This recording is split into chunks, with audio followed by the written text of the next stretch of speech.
This is the Minnesota Youth Alive podcast, where we talk about empowering the church to reach students at their school and in their community. Thanks for joining us, and I hope you enjoyed today's episode. Hey guys, welcome to this episode of the Minnesota Youth Alive podcast. Today I'm here with Talon Sigurdson. How are you doing today, Talon? I'm doing good. Thanks for having me. Good. Talon, okay, now we've known each other for a little while, but for all of our listeners today, just tell us a little bit about yourself, where you come from, where you are today, maybe a little bit about your family too. Yeah, so I like to say I grew up in Sartell, Minnesota. Our family's lived there since 2008, so I think it's around 14 years or something like that. I don't know the math exactly. But before that, I was born in St. Paul, Minnesota, when my family lived in Woodbury. We moved a little bit. We moved to Wisconsin for a little bit, then to Iowa. And then that's when we settled in Sartell, Minnesota. So I have three brothers, one older and two younger brothers. We all played hockey, but it's just the younger three playing now. My older brother graduated college and decided to do something with his life, unlike the rest of us so far to this point. But yeah, that's just kind of about me and my family a little bit. Awesome. Okay. So sports have been a huge part of your life. Kind of tell us, how you got into sports. Where's your passion for sports? What sports are you interested in? What does that play a role like in your life? I think everything I started doing was because my parents made me do it, including hockey, which is the sport I'm still playing at this point. I mean, I was in a whole bunch of stuff, probably almost every sport you can think of. 4-H, Boy Scouts, all of that, just because my parents forced me to do it. And from that point, they just kind of told me, like, it's either you do something with a sport or you get a real job. Once I got to that age, like around 15 or 16. And yeah, I mean, hockey's been my main sport ever since I was little. I just kind of fell in love with it, and it's just kind of been a huge part of my life and my family's life as well. Wow. And so explain the hockey part a little bit, because for people maybe who aren't a part of the hockey world, they're like, okay, so you're out of high school, you're playing college hockey, right? So, or, what does that look like? What different stages have you played hockey at? Yeah. So, starting out hockey, you start in mites, then you go to squirts, peewees, and bantams, which is all part of youth hockey. Then after that, you go to high school hockey, and that's usually from sophomore to senior year. After high school hockey, there's a thing called junior hockey, which is really weird because I think boys hockey actually is the only sport that does it. So I'm 3 years out of high school and I haven't gone to college yet because I've been playing juniors, and I'll be going into college next year. So junior hockey is from ages 16 up until age 21 is you can play juniors. And then after that, you have to move on with your life. So yes. And so you made a little bit of an adjustment there. You didn't just stay in normal public high school hockey. Tell us a little bit about that, because I think that's a good start to where we're going to be heading today, of a transition you made from like a public school to like a private school. Tell us a little bit about that. Yeah, so my freshman and sophomore year, I ended up playing on the high school hockey team. And I just kind of realized after talking with my family, we got an opportunity at a private school. It was a brand new school when they offered me a spot up at North Star Christian Academy in Alexandria. And yeah, it was either, I guess I could do that, or I could keep playing high school hockey. And after talking with my family, we decided it would be best for my hockey career and for just kind of growing up as a Christian man to go to North Star. So what was it like making the transition from like public school sports to more of a private Christian? How did things change? Was there a different feel for the team? What did that look like? Yeah, so it was when you talk about like the feel of the team, it was a pretty big difference because all the guys at the private school I went to, they all wanted to keep playing hockey after high school. Whereas with I don't know, a lot of high school sports, it seems like some people are just doing it for an extracurricular activity, which there's nothing wrong with that. I think it's great to go out and get active, but as a guy who wanted to keep pursuing hockey as a career, maybe in the future, it was helpful to have a whole bunch of other guys who wanted to do the same thing. So one thing we talk about with our students a lot of times, because we work with teenagers who we say, hey, use your giftings, use your talents, use the things that God has given you to glorify him. And so how has that played out for you from, I know you said you played hockey at a really young age. Is that something that you always tried to do or was a big point for you in your life when it came to sports, or what did that look like for you? I'm not sure if it was started at North Star, but with FCA hockey, there's a thing that they do. They just pray after every game. That's where I started doing it, up at North Star. Some guys did it before that. I guess just kind of depending on where they were from, all that kind of stuff. But we started doing it as a team up at North Star, even before and after every practice we did as well. Just kind of like thanking God for the opportunity to be out there getting better and just praying for safety and all that stuff. And then after each game, we would invite the other team to come pray with us. And I think in my 2 years at North Star, and I don't know, I think probably 120 games played, I think only one team said no to praying with us, which I think is pretty cool that we got so many guys to pray with us. I love that. I love that, like, simple thing that just asking the other team to join you. So what did that change kind of the dynamic of you guys? Did that create almost like a closeness with you, that you had more than just hockey together, more than just like some common interests? You were also all seeking the Lord. Did that change the dynamic of your guys' relationships too? Yeah, 100%. And it's not just on the ice that we prayed. We would have a devotion every morning before we even got on the ice at 7 a.m. So we'd get up at 6, go to the rink at 7 for a devotion. Then we would skate. We'd pray before we skate, pray after we skate. Then we would go to school from around 10 to 3 or something like that, online school. Then we'd go back, skate again, and then pray before and pray after again. So it was really awesome. I have some of my best friends are still guys from that team that I haven't seen in like maybe a year or two. Maybe not that long, but And now your time in hockey is not the exact same situation. You're not in a team where you're like at a private Christian school. So now explain to us where you are now, and what have you brought and carried into this new season of life of hockey as far as your faith in hockey? Yeah, so with junior hockey, there's kind of 3 main tiers. The USHL is tier 1. The North American Hockey League, or the NAL, is tier 2. The NCDC, which is out on the East Coast, that's tier 2 as well. And then the NA3HL and kind of USPHL Premier are kind of like tier 3 hockey leagues. But I ended up playing all 3 tiers of hockey. So this year I'm in the USHL in Des Moines, Iowa. And I guess kind of with me, one thing that I've brought with me to each team that I've played on is praying after each game. Usually at the beginning of the year, I ask a couple guys who I think are maybe Christian or have some sort of faith background if they want to pray with me. And they kind of join in, and then more and more guys seem to join as the year goes along. Wow. So, I mean, okay, so any kid out there who's like, I don't know if I could do that. Like that's a hard ask. What if kids would make fun of me?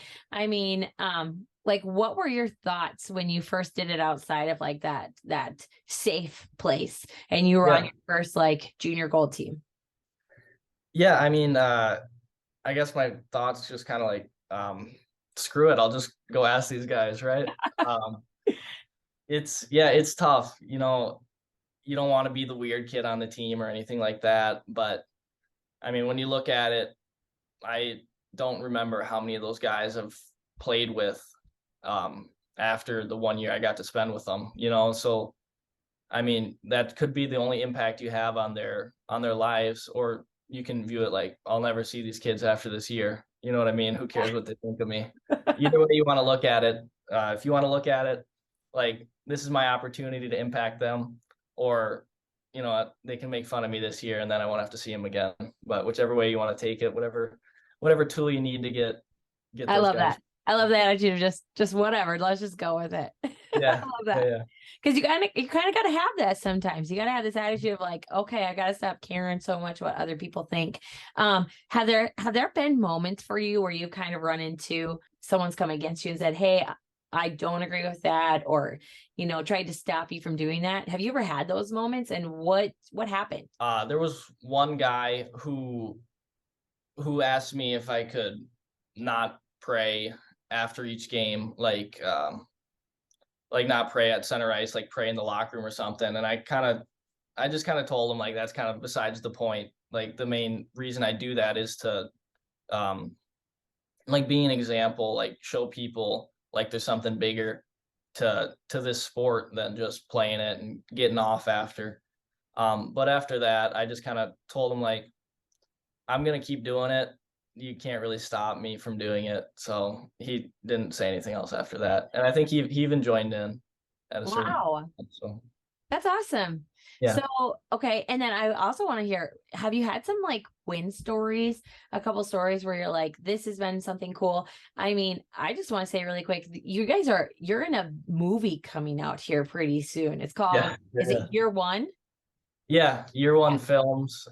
Yeah, something like that. Yes, it's an intense. I've seen the trailer. It's so intense. I can't wait till it comes out. It looks pretty amazing. So, do you have some like win stories of things that God has done through your teams, through you, even some interesting conversations you've had with some kids, maybe interested about your faith, or just saying like, hey, where'd you get this idea? There's only been one kind of big thing.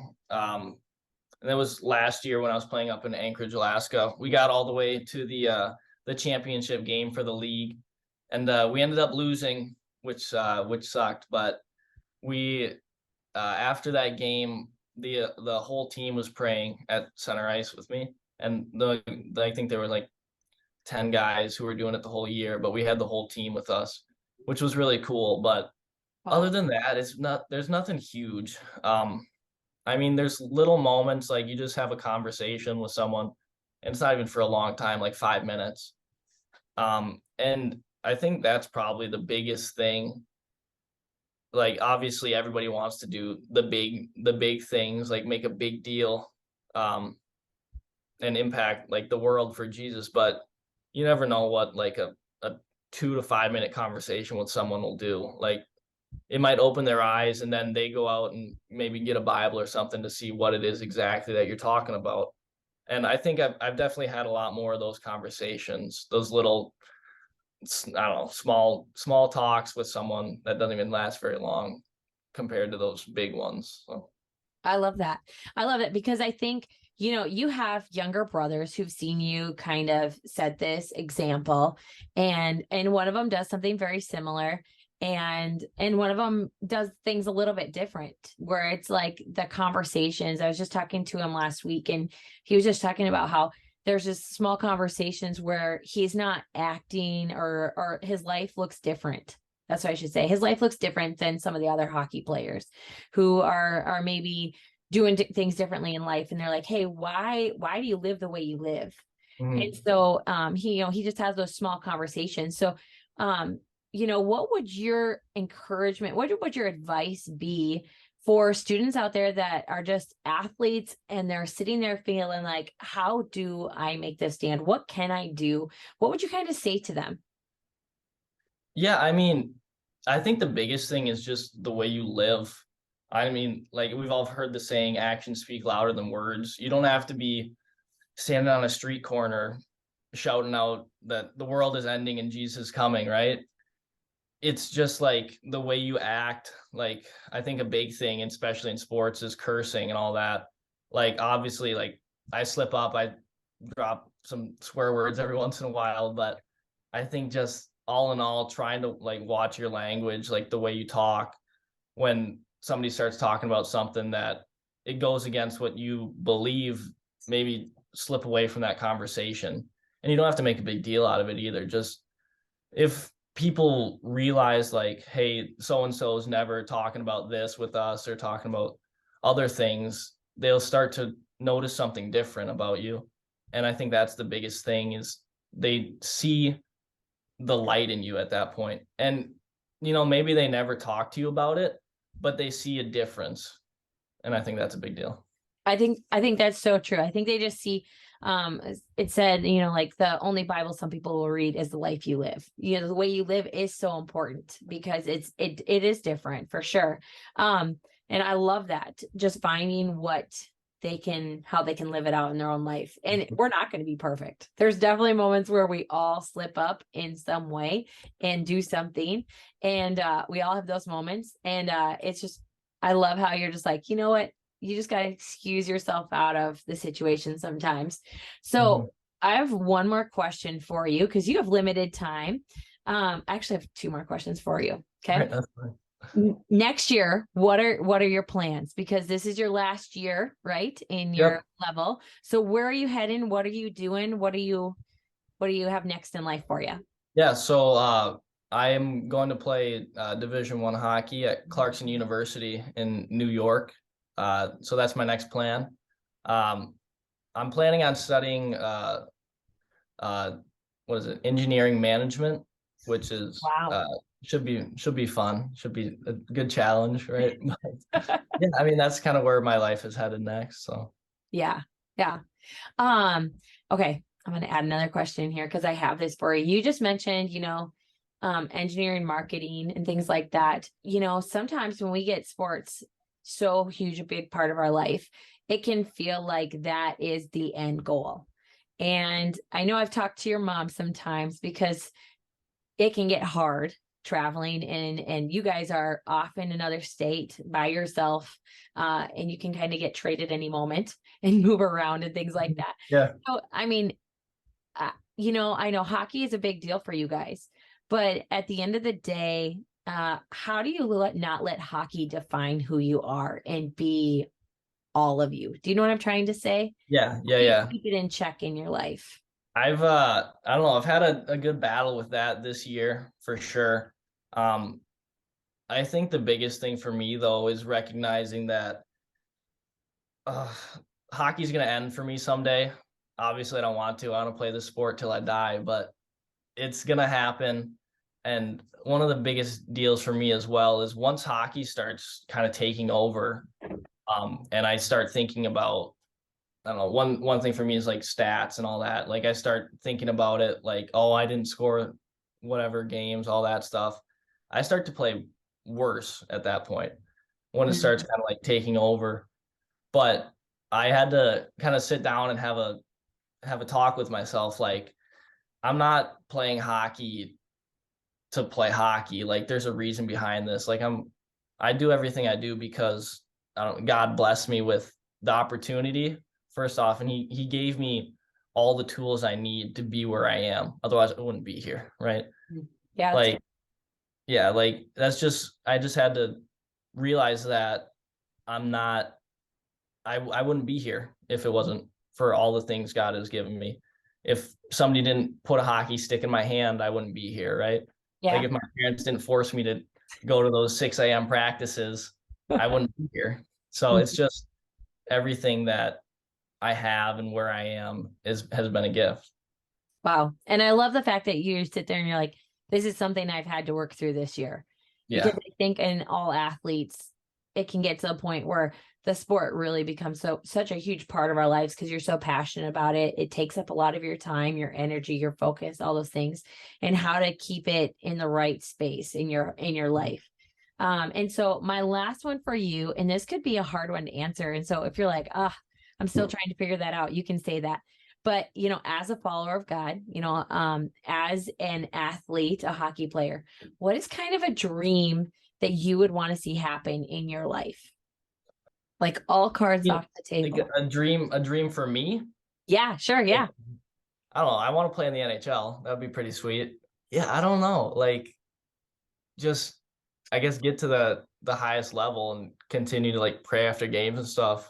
like, I don't know, the bigger platform you have, the bigger impact you can have on people, I guess. But yeah, I mean, I guess just playing in the NHL would be pretty sweet. That's awesome. That's awesome. I love it. Well, hey, I know that we have so many athletes that we connect with. And so I know that they love your honesty during this conversation, and they love just you being real with them of how you've grown in this in your own life, and have you come from my own community. I'm cheering you on. So I want to see you in the NHL too someday. Thank you. So we're just going to do a quick get to know Talon. Okay. All For right. anyone out there who doesn't know who you are, you're a complete stranger. We're going to ask you like 4 or 5 questions. Okay. All right. Some are serious, some are a little more fun. All right. I'm going to start out with a hockey question. I want you to be honest on this one. How many hockey sticks do you go through in a season? And how much do you spend on a hockey stick? So in this league, you don't have to pay the complete amount for sticks, which is good. But I think I've broken, I would say probably around 10 is kind of a good amount that you break at kind of this level. But Yikes. yeah. How much are those sticks? So with our team, I think it's around, I want to say like $400 for 10 sticks or something like that. Yikes. Maybe more, but it's not as bad as it used to be in in youth hockey. I have a good story, but share it. Go ahead and share it. One time I broke a stick on purpose, and my parents found out. And they didn't they didn't buy me a stick for a while.